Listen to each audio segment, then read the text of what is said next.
Como resolver bacteriose na cultura do milho? Complicado, hein? Por anos eu complicava o controle de bacteriose no milho, até descobrir que estava pulando 3 passos fundamentais, que ninguém me ensinou. E olha só, quando eu comecei a seguir essa sequência, as perdas diminuíram drasticamente e eu não me lembro mais a última vez que eu me incomodei ou me preocupei com bacteriose na cultura do milho. O problema é que muitos produtores vão direto pro produto, sem perceber os outros detalhes que podem te indicar se você vai ou não ter problemas sérios com bacteriose. Um ponto-chave na cultura do milho é não causar injúrias, principalmente por misturas. Por exemplo, nós temos 4 fatores, herbicida, nutrição, que é o nitrogênio, basicamente a ureia, fungicidas e inseticidas em intervalos menores do que uma semana. E aliado a isso vem o tal do clima. Se tiver frio intenso, não precisa ser geada, mas frio, você vai potencializar o dano foliar. Então o que acontece? Períodos nublados, chuvosos e intensos por um período longo acabam facilitando a proliferação da bactéria na superfície da folha. Se isso acontece, você vai lá e aplica atrazina e ureia com intervalo menor de 3 dias, e isso queima a folha, você literalmente abre a porta para que a bactéria caia e entre muito mais rápido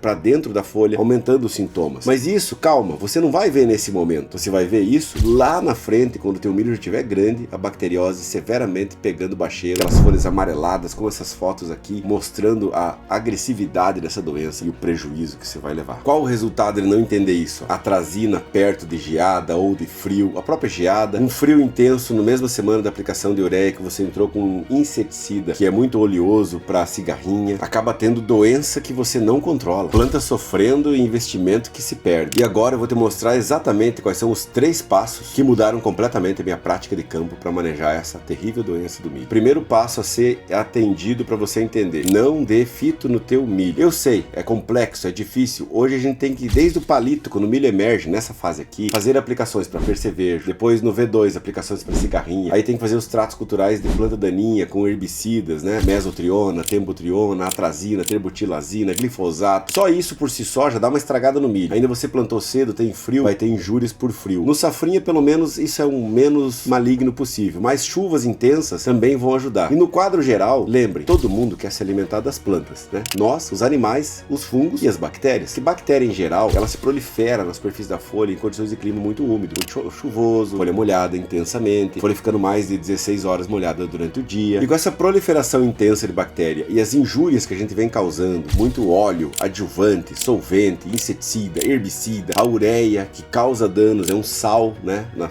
superfície da folha, facilitam abrindo portas de entrada para a bactéria. O vento, então tudo isso facilita a infecção bacteriana. O que você tem e o que você pode fazer para minimizar a infecção bacteriana? Adivinha só. Segundo passo. Primeiro passo é não dar fito. Tentar não dar fito no teu milho. Fitotoxicidade. Não queimar a folha com algum produto ou mistura muito doida. Segundo, eliminar a bactéria da superfície da folha. Como é que você faz isso? Adicionando às tuas aplicações de fungicida agentes com ação de superfície. O manejo baseado basicamente em triazóis é um tipo de aplicação que você vai ver que o fungo entra na folha, ele se intoxica com o fungicida lá dentro da folha e não produz a doença fúngica. Mas, se você tiver um manejo baseado em carboxamidas adicionadas de fungicidas de contato e protetores, como o mancozeb, por exemplo, você, além de não permitir que o biofilme bacteriano, como aparece nessa imagem, se forme na superfície da folha, você também garante o controle das manchas antes que o fungo fure a folha e entre para dentro dela. Lembre, o segundo passo é você ter a ação de agentes de superfície. E o terceiro passo é você impedir que outros agentes abram porta na tua folha. O fungo da mancha, da bipolaris, ele forma um pressório, como está nessa imagem, fura a folha e penetra. E muitas vezes, se você não controlou a bactéria na superfície da folha, o fungo empurra a bactéria para dentro da folha, literalmente. O pulgão, a cigarrinha também são insetos sugadores que furam a folha e levam as bactérias para dentro da folha. Então, um manejo de pragas bem assentado, um manejo de manchas bem acertado e os agentes de superfície para eliminar a proliferação bacteriana na superfície da folha. Então, evite as injúrias. Se teve muito vento, se você teve alguma fito, se teve muito frio ou qualquer conexão dessas, entenda que a partir da 4ª folha verdadeira do milho, que é uma folha embainhada, como está nessa imagem, você deve começar aplicando produtos com mais ação de superfície. Basicamente, associações de carboxamidas com mancozeb é o mais indicado, pois o clorotalonil ele é mais melindroso de cauda, ele pode dar fito com alguns inseticidas e, consequentemente, você é mais estragado que arrumar. Então, prioriza pelo mancozeb que vai dar certo, ou até mesmo pelos biológicos à base de bacilos, né? Bacilos subtilis, bacilos aminoliquefacens, ubelezenses, e combinações deles também tem um bom potencial de controle de bacteriose. Então, lembre desses 3 passos, não erre mais e não veja a bacteriose lá na frente. E lembre sempre, aquilo que você negligencia hoje, porque o teu milho tá bonito, é a doença que você vai ver amanhã e muitas vezes levar embora o teu lucro. Agora que você entendeu até sobre bacteriose no milho, que basicamente são 2 ou 3 processos importantes desses 3 passos fundamentais para você melhorar, não gastar muito e ter um manejo seguro, preventivo de bacteriose, vou te mostrar como tratar o trigo do jeito certo. É só clicar nesse vídeo que está aparecendo aí do teu lado.